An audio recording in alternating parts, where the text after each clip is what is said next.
or a decade from now, we've made the investment. And we're further along to be able to catch it.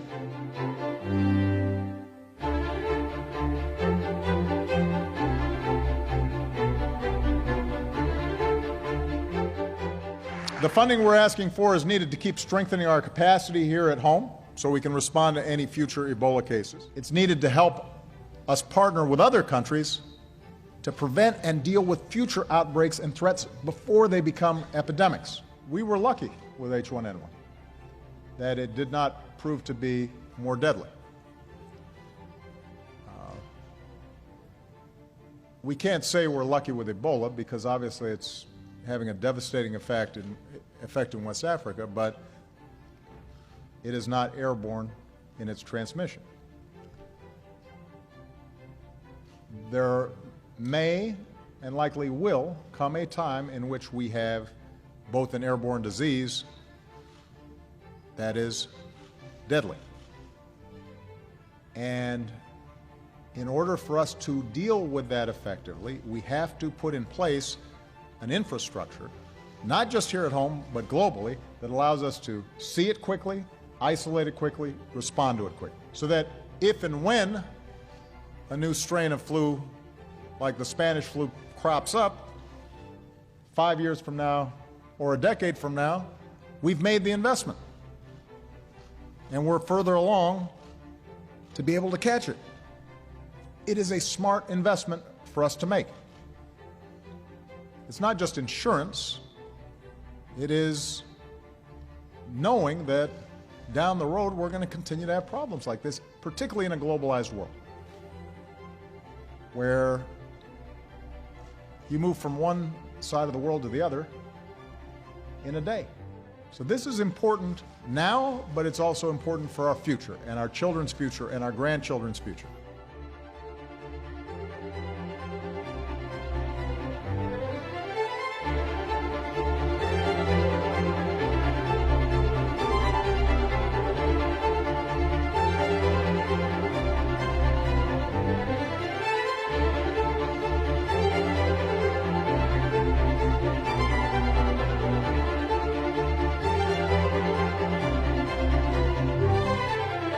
I cannot think of a better example of an area where we should all agree than passing this emergency funding to fight Ebola and to set up some of the public health infrastructure that we need to deal with potential outbreaks in the future.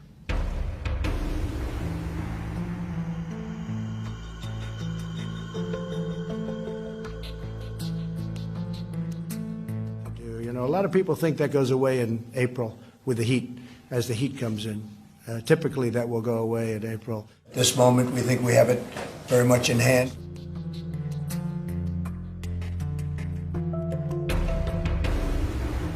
Dr. Fauci said earlier this week that the lag in testing was, in fact, a failing. Do you take responsibility for that? Yeah, no, I don't take responsibility at all. You said that you don't take responsibility, but you did disband the White House Pandemic Office, and the officials that were working in that office left this administration abruptly. So what responsibility do you take to that? And the officials that worked in that office said that the White House lost valuable time because that office wasn't disbanded. What do you make of that? Well, I just think it's a nasty question because what we've done is, and Tony has said numerous times that we've saved thousands of lives because of the quick closing. And when you say me, I didn't do it. We have a group of people. I could ask perhaps my administration, but I could perhaps ask Tony about that because I don't know anything about. Some of the people we cut, they haven't been used for many, many years, and if we ever need them, we can get them very quickly. And rather than spending the money, and I'm a business person, I don't like having thousands of people around when you don't need them. Nobody knew there'd be a pandemic or an epidemic of this proportion. Nobody's ever seen anything like this before. Nobody knew? Or did Trump just not listen? Today I'm going to show you how Trump was warned over and over again. 6 years ago, Barack Obama said this. There may and likely will come a time in which we have both an airborne disease that is deadly. Don't like Barack Obama? Well, that's okay, because today I'm going to show you how in 2005, 15 years ago, President Bush warned us about pandemics and said this. Outbreaks can happen simultaneously in hundreds or even thousands of locations at the same time. In 2014, Barack Obama was advocating to Congress for pandemic preparedness, because when you stay ready, you don't have to get ready. Like in late 2019, the Trump administration ended a pandemic early warning program to detect the coronavirus. There may and likely will come a time in which we have both an airborne disease that is deadly. And in order for us to deal with that effectively, we have to put in place an infrastructure, not just here at home, but globally, that allows us to see it quickly, isolate it quickly, respond to it quickly. So that if and when a new strain of flu, like the Spanish flu, crops up 5 years from now or a decade from now, we've made the investment. And we're further along to be able to catch it. Trump wasted weeks and valuable time while human beings were dying, trying to politicize the coronavirus epidemic and calling it a Democratic hoax. Now the Democrats are politicizing the coronavirus. You know that, right? Coronavirus. This is their new hoax. President Barack Obama, on the other hand, urged Congress to cross party lines and realize that saving American lives is not a partisan issue.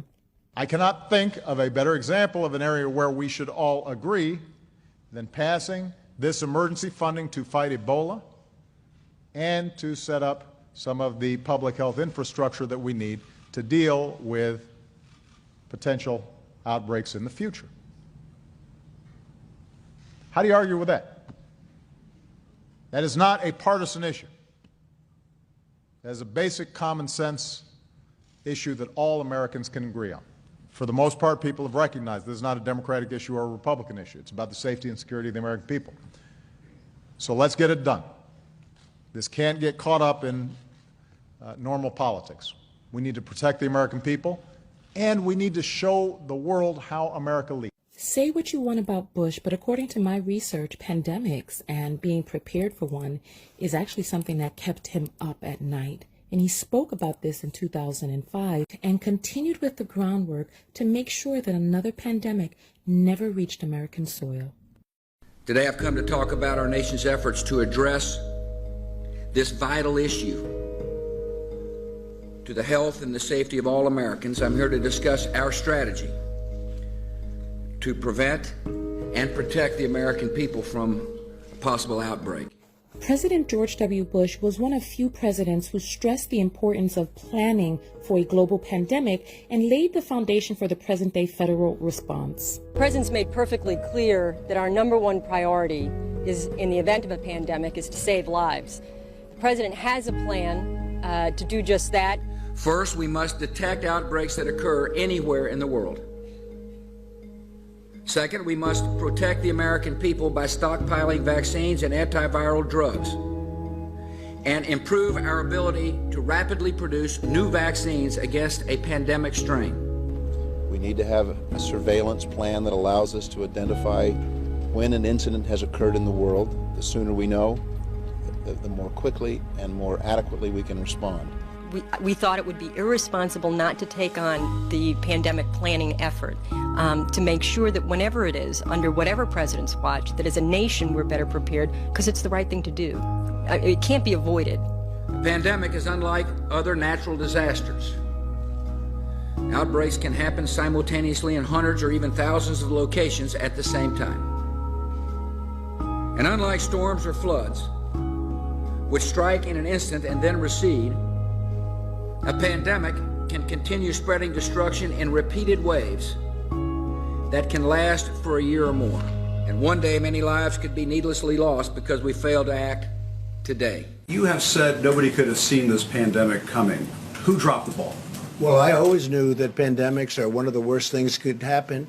If you were preparing for a pandemic, why is it we don't have enough masks, medical equipment in this? The previous administration